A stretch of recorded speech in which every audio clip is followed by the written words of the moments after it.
Hello and welcome to episode 6 of the One Stop English podcast. Each month we bring together teachers, editors and experts to discuss what's going on in the world of ELT. I'm your host, Sam Wadsworth, former teacher and current editor here at Macmillan. Joining me this month are Patrick Curry, Delta qualified teacher and editor on One Stop English. Hello, Sam. Becca Sanderson, former teacher and editor of numerous business and general English titles. Hey, Sam. And Skyping in from Brazil, Natalia Guerrero, teacher, trainer and examiner of aviation English for the Brazilian Air Force. Hello all. On this month's show, we'll be discussing videos and the flipped classroom, the most annoying word in America, special interest groups, and contrastive analysis. We also have an interview with Adrian Underhill, creator of the Sound Foundation's phonemic chart and founder of the IATEFL Teacher Development Special Interest Group. So Natalia, thanks for getting up so early to join us. How are you feeling today? I'm great. How are you? I'm not too bad, not too bad. So I thought before we got started, we should talk to you a little bit more about your job, really, because it's quite interesting. So how did you get into aviation English? Well, civil servants in Brazil are selected through an exam, and I did this exam to join the Air Force. Passed, and at first I didn't even know what air traffic controllers did.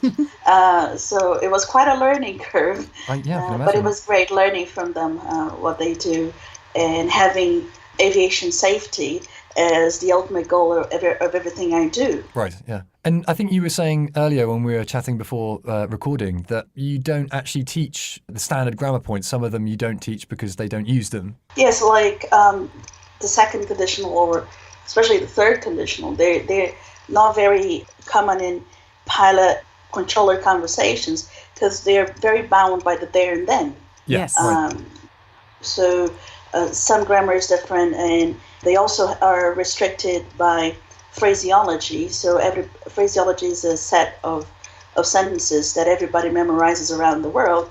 So pilots and controllers are sure they mean the same thing by the same words. Right, yeah. And when the phraseology is not enough, they rely on their knowledge of general English, of aviation English, actually.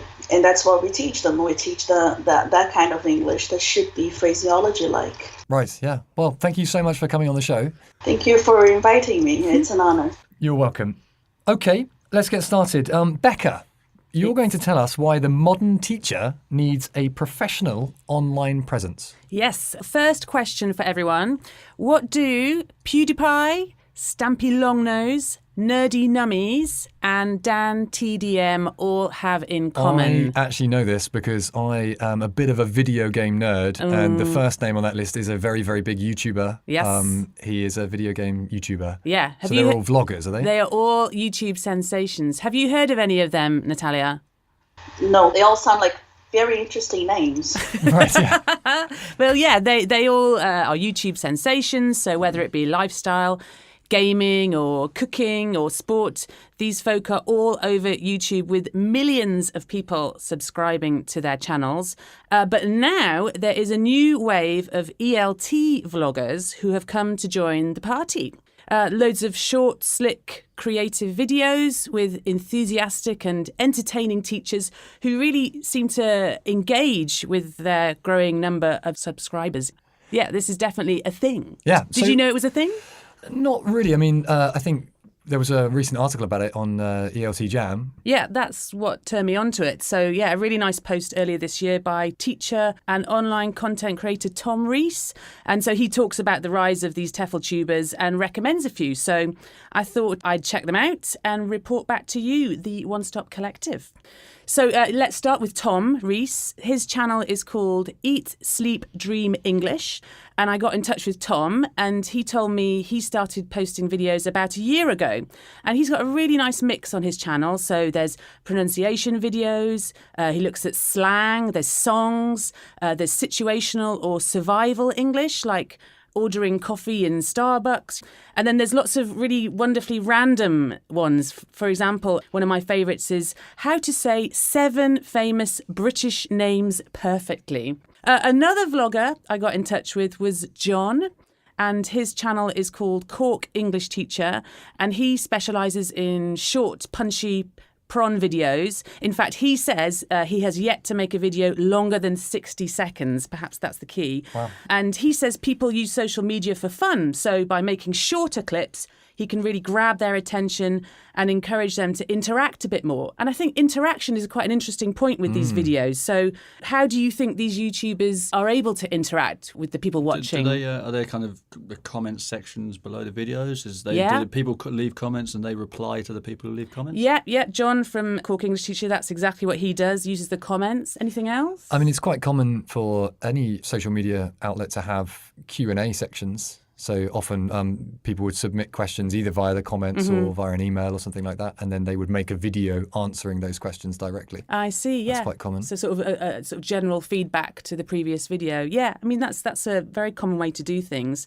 People even put in requests for future videos. Yeah. Yeah, there's a lot of interaction that way. So a real community seems to build up. In some of the prawn videos that Tom does, he leaves a pause in which the students can say what they need to say. He sort of simulates CCQs and ICQs and that kind of thing. Okay. Yeah. So I think there's workarounds to create that kind of classroom dynamic, which of course is something that's missing in this medium. The vloggers themselves create a sense of community, which is really nice. There's another channel called English with Lucy, and actually of all the vloggers I saw, I think Lucy has the largest number of subscribers, about 300,000 at the moment, which is kind of a drop in the water compared to someone like PewDiePie, which is like 50 million.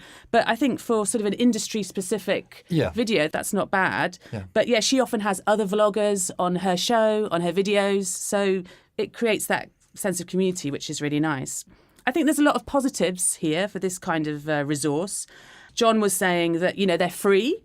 He says also that he's received lots of messages from people around the world explaining, how they can't afford to pay for classes. So online resources are really helpful. Yeah. But we should play devil's advocate. Do you think there's any negatives, any downsides to using or making this kind of resource, Sam? The obvious one to me is the lack of interaction with students. I think definitely when you're doing any kind of, classroom teaching, that kind of exchange is really, really important. So, eliciting things from students, eliciting answers from them, checking that they understand what you're saying, getting that instant feedback and helping them instantly is such a big part of it. So I think you really need to rethink how you use that medium, what it's best for and how it works best. Yeah, no, I totally agree with that. I think also it's quite subjective as well, because you choose, as the YouTuber, you choose what content you're going to present. Yes. And then also from the viewer's point of view as well. I've actually seen Lucy, and she's kind of young and quite lively. But some people maybe who'd like a more serious approach wouldn't be that keen on her kind of style. Natalia, have you seen any of these people? I think I have, but the ones I know the best are Brazilian YouTubers. It's quite a trend in Brazil. Is it? And they use Portuguese to teach English. Yeah. They focus on the mistakes Brazilians make. Yeah, that's another angle, isn't it? There's a lady who does the same in Japanese and English. Right, Chika, I think her name is, but I think she seems to be one of the biggest ones. So perhaps this angle is the most successful. Yeah, Karina Fragoso would be a big name in Brazil. Okay, yeah, I have heard of her, yeah. Okay. Yeah. I think also, like similar to what you're saying, Patrick, there's no quality control necessarily with some of these things. So you're really relying on that teacher knowing what they're talking about and hoping the student can understand what's differentiate what's good and what's not so good. Right, and actually something I just thought of, I suppose, unlike a classroom, if you have a class regularly every day, then you can personalise content, personalise delivery to them, which you can't if you have, 700,000 subscribers or something. You just have to do what, I guess, you think will interest most people. Yeah, so that's interesting. That leads to the next point. How do you think these videos and the classroom can kind of engage with each other? Is there a way for a teacher in a class to incorporate these videos? Well, I think the most obvious one would probably be the flipped classroom element, which I think we've touched upon a couple of times in previous pods. But setting students something to watch before the class, so then you wouldn't have to spend a huge amount of time in class explaining a particular grammar point because they'd already seen that. That would be the most obvious one, I'd say. Natalia, is that something that Brazilian YouTubers do you think? I think that's definitely a trend that we're picking up on now. Just this week, there was an example. A teacher in the community I helped moderate, community for Brazilian English language teachers, Weld, it's called. This teacher reported a specific difficulty from a single student with the pronunciation of the R sound, like in words like in the around. So to help the student see the articulation of this sound, I recommended a YouTube video by Rachel's English. Okay. And she superimposed a diagram of the mouth over her video making the sound. So that could be quite helpful. Yeah. And you don't have to do that for everybody if not everybody has that problem. So do you guys think that we could actually take this a step further and perhaps teachers could make these instructional videos so they're like an interactive version of that kind of grammar reference box you get at the back of books? Yeah. And that could actually be they build it into their lesson plans. So in class you say, okay, go home and watch my instructional video about this grammar point, do these consolidation activities, and then when you come to class, we're going to talk about it. I would say that's the ideal. I think that's a brilliant idea, but perhaps not so practical. A lot of the teachers, as we know, you get an hourly rate, you've got a finite amount of time for preparation. Right.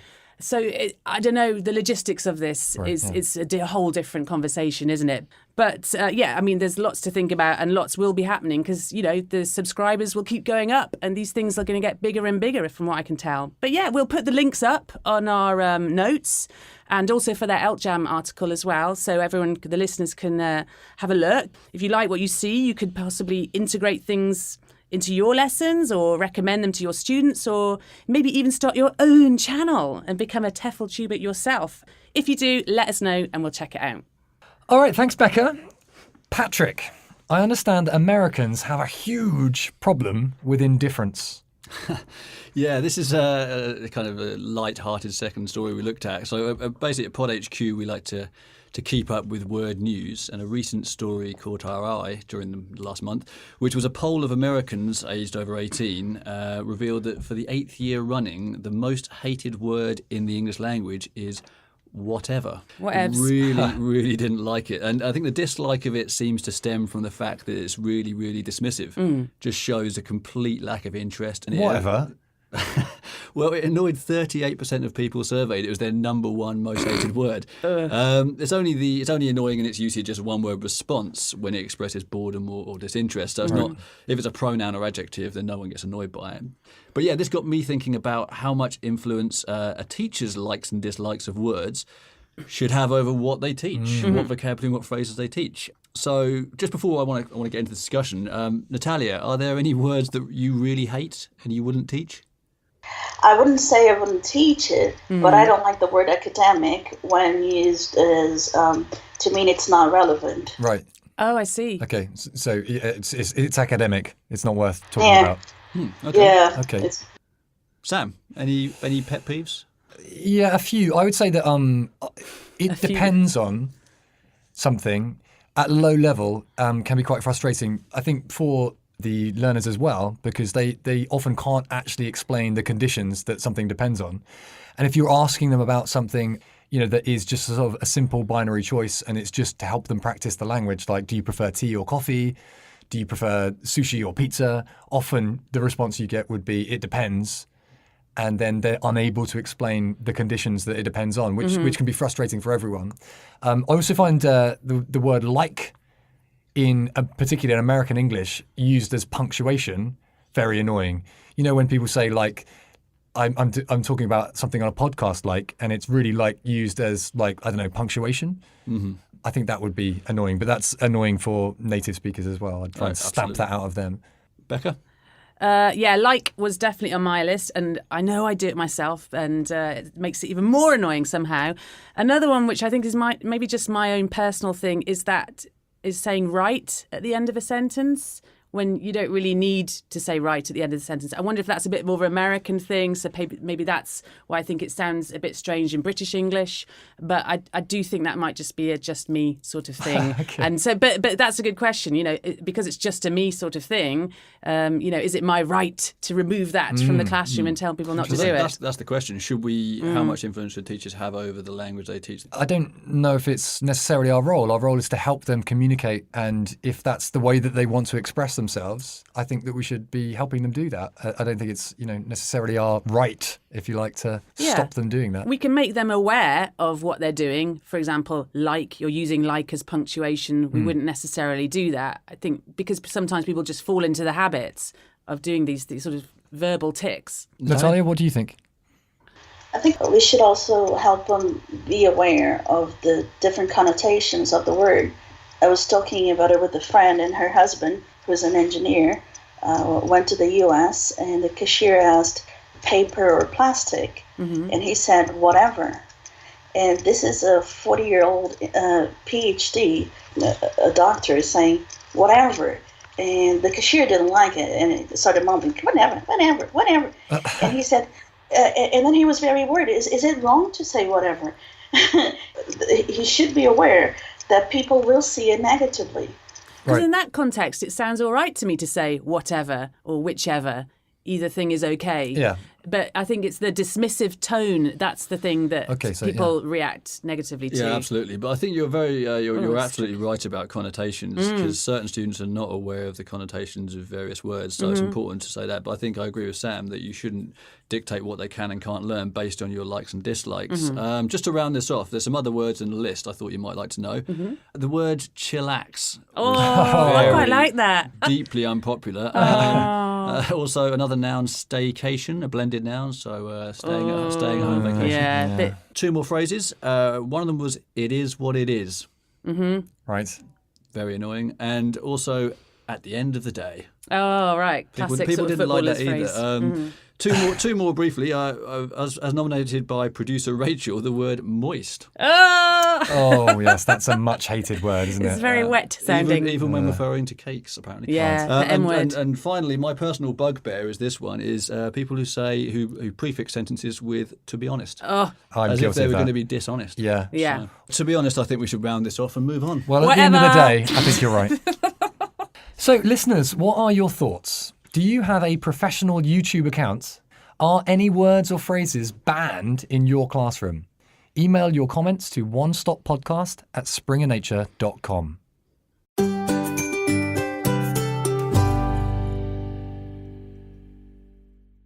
Okay, next up, we've got Warmer of the Month. Each month, we challenge our guest teacher to explain a fun, communicative activity in no more than 5 steps. So, Natalia, what have you got for us? Well, it's not your typical warmer because it takes longer, but I can explain it in 5 steps, promise. First, you collect 10 to 15 sentences that your students have said recently, like that week, both good uses of language or sentences with one mistake. Okay. Then you tell your students that you're going to play an auction game, and you'll probably need to pre-teach the word auction. You can imitate an auctioneer or show a picture of an auction hammer, or even do a dry run showing them how to raise their hands for to bid $100 or pounds. But you won't be selling vases, antiques, or paintings. You'll be selling these sentences. The third step, you separate them in groups and give them time to go over those sentences and negotiate if they're right or wrong, and if they're wrong, if they can fix it. The fourth step is the actual auction. You conduct an auction with, for example, the first sentence could be, have a car at the end of the road. Let's say your Brazilian student said it. It's a very common Brazilian mistake. Have a car at the end of the road instead of there is. And you'll sell it, and you could sell it like this. Well, who wants sentence number one? Sentence number one is a short and sweet sentence about a car. Who wants sentence number one? Who wants sentence number one? Oh, okay, so you actually act like an auctioneer. An auctioneer. Yes. Do I hear 200? Do I hear 200? Going once, going twice, going 3 times, sold. Excellent. For £200 or dollars or whatever for group B. You keep track of which team bought with each sentence and for how much. And at the end, you go over the list by asking each group, the group that bought the sentence, to correct it or say it's already correct. And the winning group is the group that has the biggest number of correct sentences, either because they were right to begin with or because they have fixed it.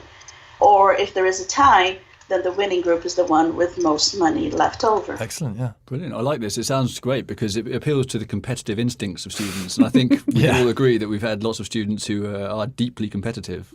It also helps them realize that they can already self-correct. and they realize you're paying attention. Oh, this was my sentence. and now I know how to correct it. But I suppose you don't put their name on it. It doesn't have their name next to the mistake. Of course not. Right? Yeah, no. Especially if it's one with a mistake.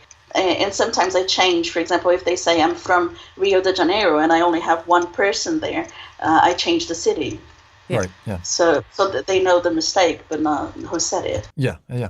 So have any of you guys done this in the classroom? No. An auction? No. I think I might have a while back, and I think I remember it getting a bit rowdy. Yeah. Which was fun. Lots of fun. I've definitely done it. I took in some Monopoly money so they could actually bid with real money, mainly because I'm very bad at maths, so I couldn't remember who'd bid on what. Oh, yeah. But yeah, it does get very, very rowdy, which I personally quite like in a classroom. It's a very good sort of Friday activity, like you say, for the end of the week to kind of draw together the mistakes or, cover the grammar that you've been looking at that week. I think that's a really good thing to do. Brilliant. Thanks very much, Natalia. Thank you.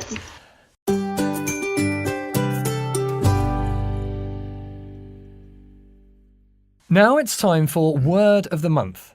Each month we discuss a piece of ELT jargon and how it affects teachers. So, Patrick, what's the skinny on contrastive analysis? Right. Contrastive analysis is basically the systematic study of a pair of languages in order to identify similarities and differences between them and L1. This is done with a view to highlighting possible difficulties for language learners. So their mother tongue is contrasted with the language they are learning, and it incorporates various features of the language such as morphology, phonology, lexicography, and so on. And the idea is that by studying both at the L1 and L2, learners and teachers will be able to anticipate typical errors that will occur. Make sense? It does, yeah. Good. So this theory was formulated way back in the 50s and 60s by Robert Lardo, who posited that if languages contain similar elements, they would make language learning simpler. And conversely, the more different the languages, the greater the degree of difficulty students would have in learning them. The expectation was that once the areas of potential difficulty had been identified, language courses could then be designed more efficiently. However, this theory actually came in for a lot of criticism in the 70s when it was claimed that all learner errors in L2 could be attributed to L1 interference, and this was widely debunked, critics pointing out that many of the errors predicted by contrastive analysis were actually not occurring, and even more strangely, certain errors were made uniformly by all language learners, irrespective of their L1. But what became clear was that contrastive analysis could not necessarily predict errors. However, it was very useful in retrospective explanation of errors. Right. And a more recent iteration of contrastive analysis contradicts the original theory, stating that the more different the L2 is from the L1, the easier it should be for the learner to acquire the target language, because the similarities in languages actually create confusion. But anyway, how does this relate to what we're doing on the pod? What I wanted to talk about was how much attention should be given when planning classes to L1 interference. I thought we could maybe rule out multilingual classes when planning, because you're not going to contrast 16 different languages. But with monolingual classes, and Natalia, I'm going to talk to you about this, how aware should teachers be of things like false friends and grammatical differences between their students L1, for in your case Portuguese, and English? Well, if they know the language, it's a great resource to tap into, because you can, like you said, anticipate errors and work on them and even exemplify with the things that are similar or different from the language. So when you're teaching, for example, what I said before, there is and there are, you know that your students will come up with the verb have, because that's the direct translation to present in Portuguese. Right, yeah. So you need to show that if you want to use the word have, you need the subject there. So that's important, I believe. I mean, I think we're talking about quite broad brushstrokes here. So there are certain pronunciation issues. For example, I think in Portuguese it would be an R and an H sound are quite commonly mixed up or cause problems. So things will occur. Is that correct? Yes, because we pronounce when we see an R spelled, we pronounce it with an H sound. So we've got these kind of broad brushstrokes, but obviously individual students will have individual errors as well, probably at a higher level, I should imagine. So I think that's why course design doesn't really work for complete languages. You can only predict a certain amount of errors.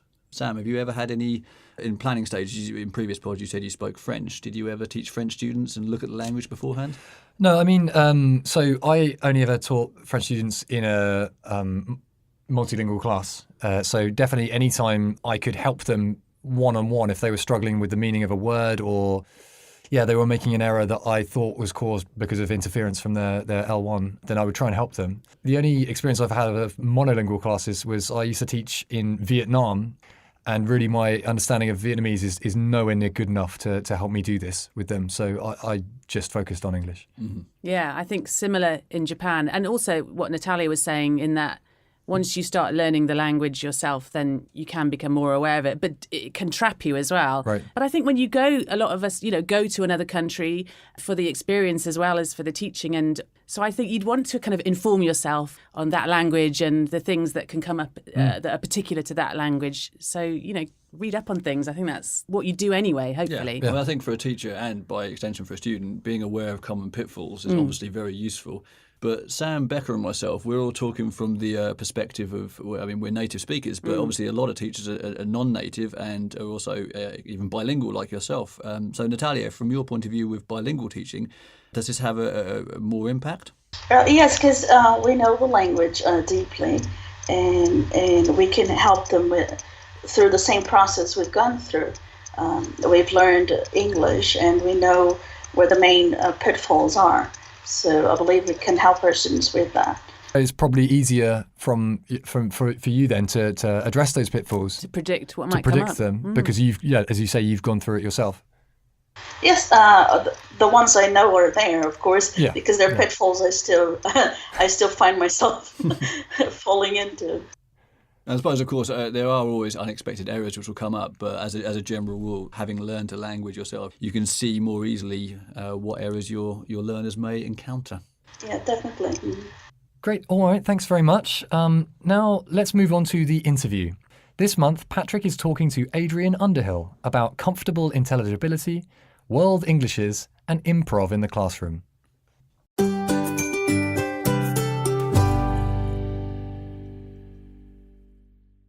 Hi, Adrian. Hi, how are you? Oh, good, thanks, Patrick. Nice to be here and looking forward to our little conversation now. Top notch, excellent. So thanks very much for taking the time to come on the show. I was going to kick things off with this question. How important do you think it is for learners to aim for a native speaker accent, or should they be encouraged to retain their original accent? Good question. I think both are possible, but I think what's even more important is that teacher and student aim for comfortable intelligibility, both when speaking and when listening. I think that these days is really the aim of pronunciation work in the area of global English or global Englishes. So I would propose that is the most important thing.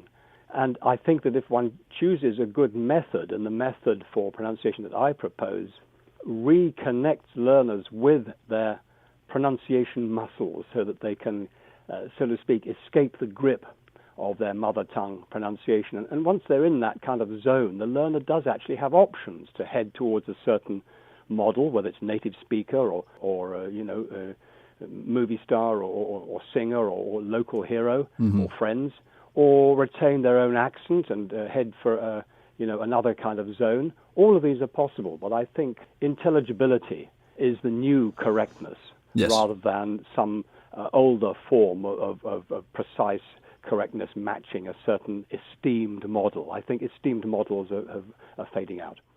Okay, thanks. Well, recently on the podcast, we have been discussing native speakerism. And in your opinion, how is teaching pronunciation different for non-native teachers?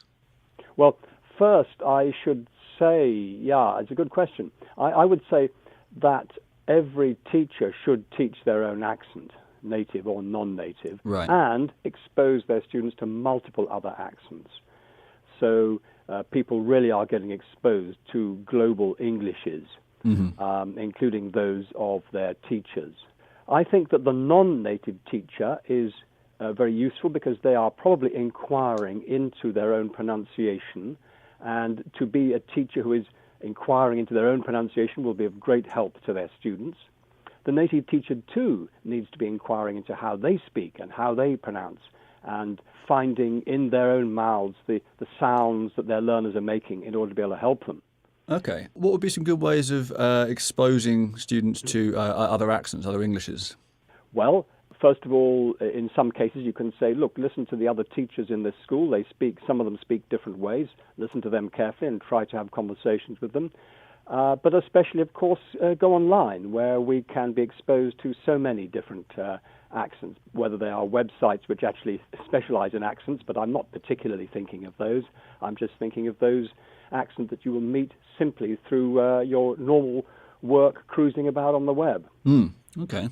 I should just say that I think in the end, native and non-native teachers are in the same boat because they have the same problem. Neither of them, by and large, and some people will disagree with me, neither of them really know from the inside what they're doing in their mouths. They may know it cognitive, they've read books and done certain kinds of courses, but that's not the point. They need to know it from the inside to actually feel what they're doing with different sounds and different bits of connected speech. Because if they could really feel from inside what they're doing, they could help their students. But teachers, by and large, don't have that inside sense of what they're doing. It's not very difficult to develop. It's very easy to develop. But our teacher training doesn't do that. Okay, so what tips could you give for teachers who do find teaching pronunciation challenging?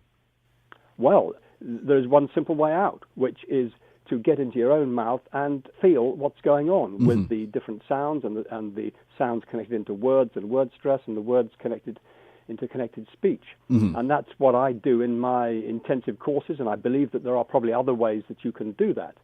Certainly you can go online and get an idea of this from the Macmillan series of videos that I've made, which are available on YouTube and I believe through One Stop.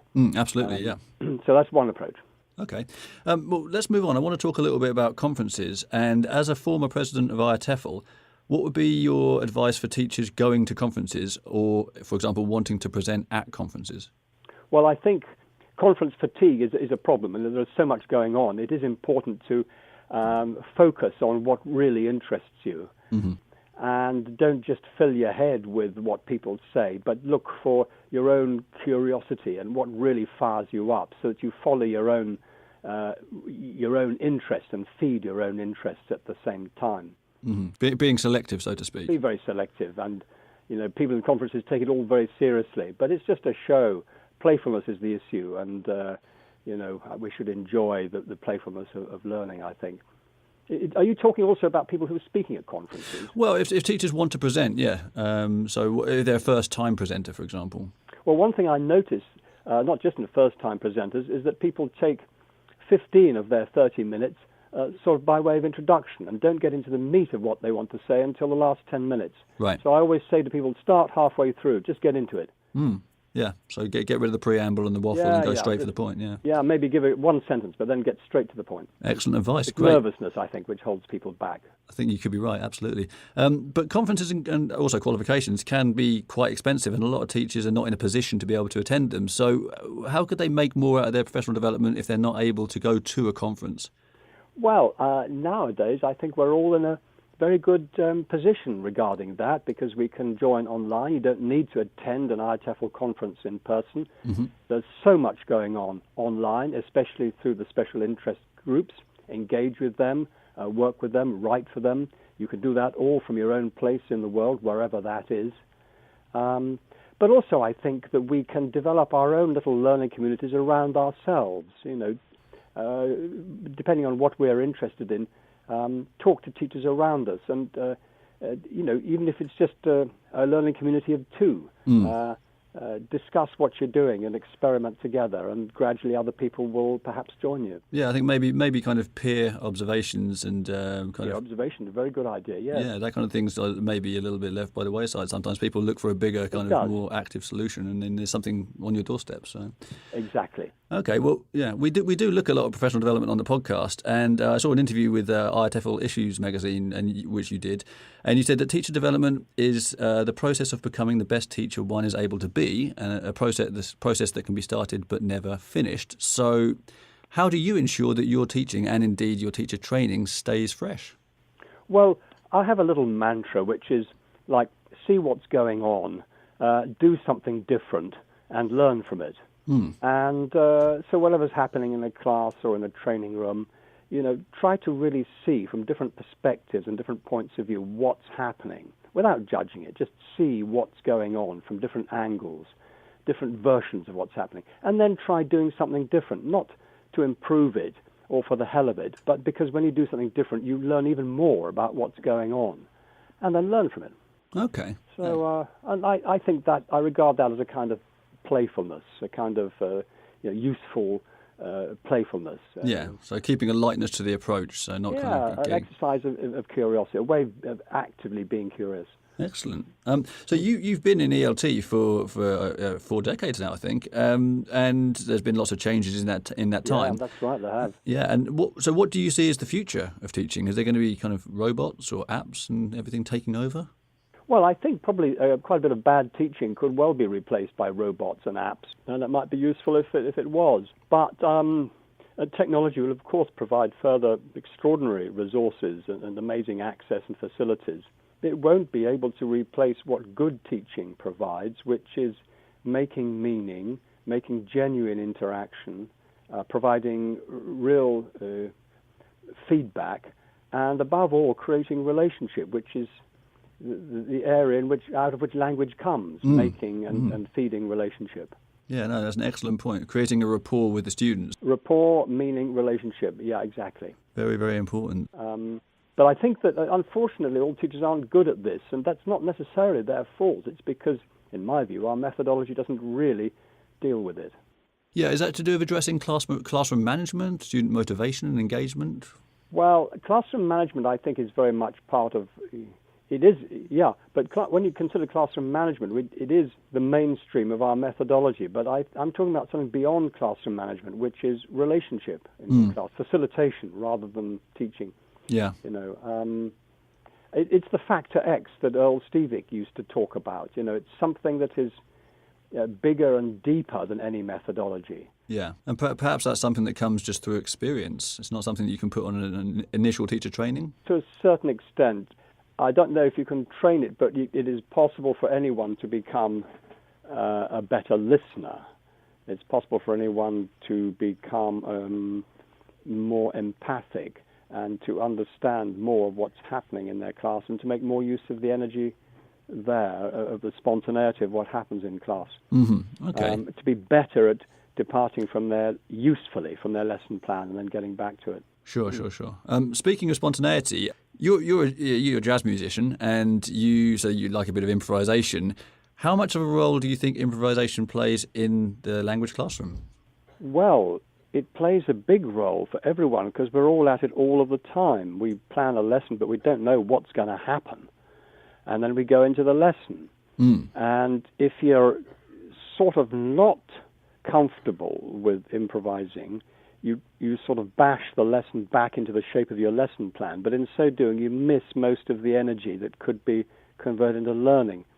On the other hand, a lot of teachers are able to depart from the lesson plan to engage with the energy of the moment and then to get back onto the plan, which I think is a very useful thing. But I think our methodology does not really see improvisation. Improvisation is not really on its radar screen. No. It doesn't figure anywhere, in any of the categories of competence.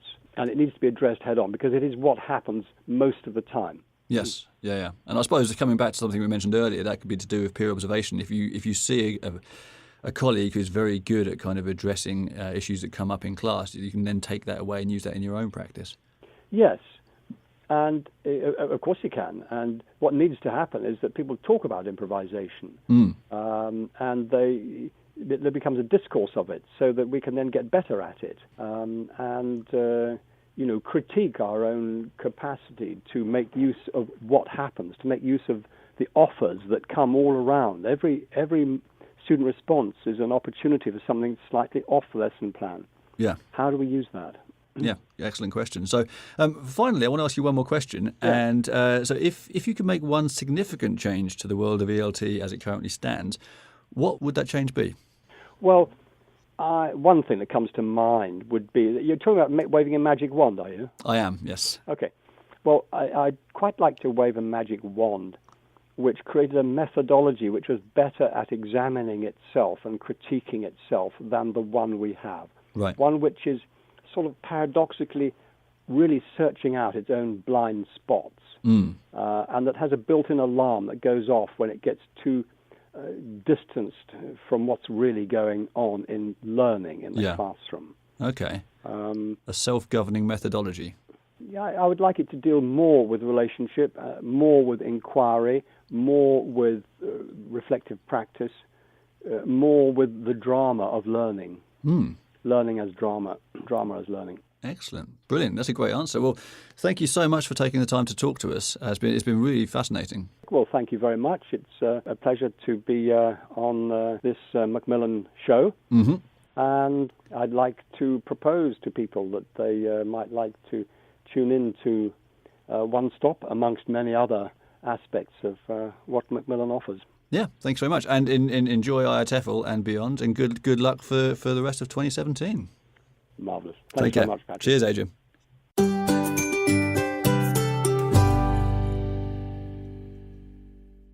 Okay, so as Adrian briefly mentioned SIGs, I thought it might be a good opportunity to give a bit more information about what they are and how you can get involved.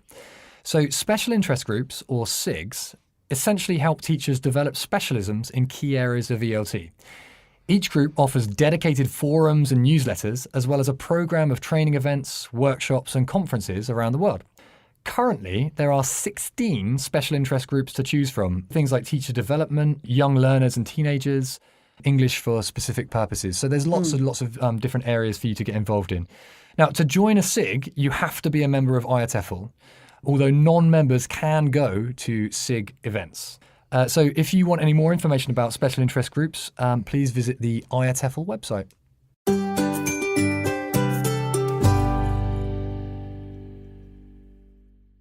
Okay, next up, it's Teacher's Dilemma. Each month we describe a common classroom issue and ask our listeners to send in their solutions. So Becca, what's this month's problem? So, you have prepped a lesson for your class of 12. It's a great lesson which requires the students first to work in pairs, then groups of 4, and finally 2 groups of 6. It's going to be brilliant, and you're really looking forward to it until the moment you walk into the classroom and you realise you only have 2 students in your class today. It's a numerical disaster, Natalia. What do you do?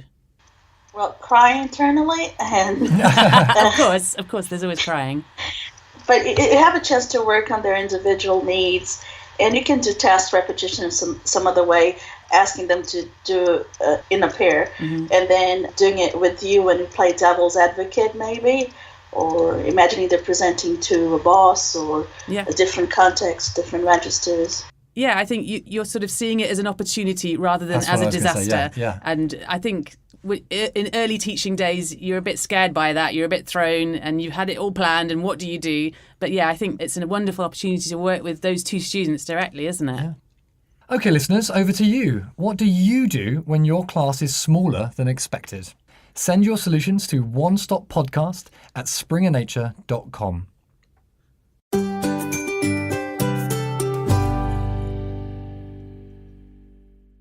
All right, it's Q&A time on the One Stop podcast, the part of the show in which we try to answer your questions. Okay, our first question this month comes from Sonia in Brazil, who asks, what are the essential elements I need to include in a lesson plan? How can it be less time-consuming? Natalia, what do you think? Well, if it's not an official lesson plan that you're going to be assessed on, I would say the steps with the time and the page will be on, and a to-do list before you enter into the classroom. Should I cut out some sets or Xerox some material, like some handouts? And that's it, basically. Yeah, I mean, I think that's a very good point, is that if as you say, it's not being officially assessed, it's for you. So you need to make something that works for you and for that particular class. But I do think it depends on the type of class that you're teaching. I think my lesson plans for young learners were very, very different to the exam classes that I taught, for example. Yeah, I absolutely agree. And coming back to the assessed nature of it, I remember on my diploma doing lesson plans which were 8-9 pages long, because you had to have analysis of each learner's strengths and weaknesses in the lesson plan. I don't think that's necessarily reasonable to expect every teacher, every class to assess their learners' difficulties. So maybe then, like as you say, a clear idea of timings, or a sort of basic understanding of what kind of timings you're aiming for. Answers would be really, really helpful, I think, to things that you're trying to do. And also any kind of pitfalls, really, anything that in the class that might trip students up. So anticipating those kind of errors, I think, is a good idea. Okay, our next question comes from Juliana in Brazil. Juliana asks, how can we help shy students speak more confidently, even if they don't have a large vocabulary? So, Natalia, what do you think? How can you help shy students speak more confidently? Well, making sure, I'd say first and foremost, that the tasks are achievable at their level. Absolutely, yeah. So nothing intimidating or things that they can't do. Yeah, reduce the pressure or have no pressure, ideally. Or another idea is, you put your students in pairs. Well, think about who they're sitting next to, who are they paired up with. Sometimes you can get really good combinations if you know your students well. Yeah, true. And that can help that more shy student. And I think personalisation is good as well. So if you know a student's interested in a particular topic, make sure you address that topic so they can talk about something they have knowledge of and are interested in. Agreed, yeah. And actually, I think that segues quite nicely into our final question this month, which is, what are some quick, surefire ways of increasing student motivation? So I think one obvious way to do that is to personalise the material, to make it relevant to your students. Because if you're teaching something that is not interesting to them, then it's not very motivational. Yeah, or something from today's news. If you can whip something up quite quickly, then that's always quite fun. Absolutely. Any ideas, Natalia? And accountability too. If you show them that they're learning or elicit, what have you learned today? They'll see that they're making progress and that they can succeed even more. Yeah. Okay. So having learner profiles to show at the end of a week what they've learned. So maybe it could be something like test scores, and then at the end of the month you could see how they've improved on certain areas of their English. Or even every lesson, something snappy like 3 words you've learned today. What do you know now that you didn't know at the beginning of the class? And I think if all else fails, you can always go for cash prizes. Bribery. As if we had any. Well, quite. Okay, well, that's it for another month. We've got to go, I'm afraid. If you have any questions, suggestions or feedback, please email us at onestop.podcast@springernature.com or leave a comment on the One Stop page. Thanks to our regular panellists, Patrick and Becca. Thank you. Cheers, Sam. A big thanks to our guest teacher, Natalia Guerrero, for getting up so early to be on the show. Thank you. Thank you all. And thank you for listening. And until next month, this is the One Stop English podcast.